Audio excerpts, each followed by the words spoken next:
ধরলে সংসারে একসাথে আনন্দের সাথে বাস করা সম্ভব? অসম্ভব এটা। মা, মেয়ে কই পেলে? চুপ কর অসভ্য। রাকিব চুপ হয়ে গেল মায়ের ঝাঁঝালো কণ্ঠের তোড়ে। আর রিনি, দুদিন পর যখন তুই ভাইয়ের বউ হবি, তখন সেই ননদ যদি এমন কিছু বলে, তোর কেমন লাগবে? সুতরাং আর কখনো বৌমাকে নিয়ে যেন তোদের মুখে এমন উপহাসের কথা আর না শুনি, কথাটা মনে থাকে যেন। আর গ্রামের মেয়ে বলে যদি খোঁটা দিস, তোদের মুখে খুন্তির ছাকা দেব, মনে রাখিস। দুই ভাই বোন মুখ অমাবস্যা করে চলে গেল মায়ের সামনে থেকে। রাকিবের মা রান্নাঘরে গিয়ে দেখেন বেনু কাঁদছে লজ্জায়। যদিও শাশুড়ির সাপোর্ট তাকে খুব শান্তি দিয়েছে। দেখলে বৌমা কেমন দিলাম? শেরের ওপর শোয়াশের না দিলে হয় না এখন।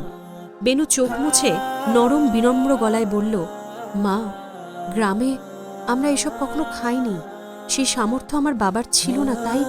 শাশুড়ি থামিয়ে দিলেন পিঠের ওপর মমতার হাত রেখে। বলতে হবে না, আমি খুব জানি। আমার যখন বিয়ে হয় এই সচ্ছল পরিবারে, আমিও অনেক কিছু পারতাম না, চিনতাম না, বুঝতাম না। একদিন সফেদা ফল এনেছে তোমার শ্বশুর, আমি চিনিনি, আর খাওয়ার অভ্যেস নেই বলে সে আর তার ছোট ভাই হাসাহাসি করেছিল।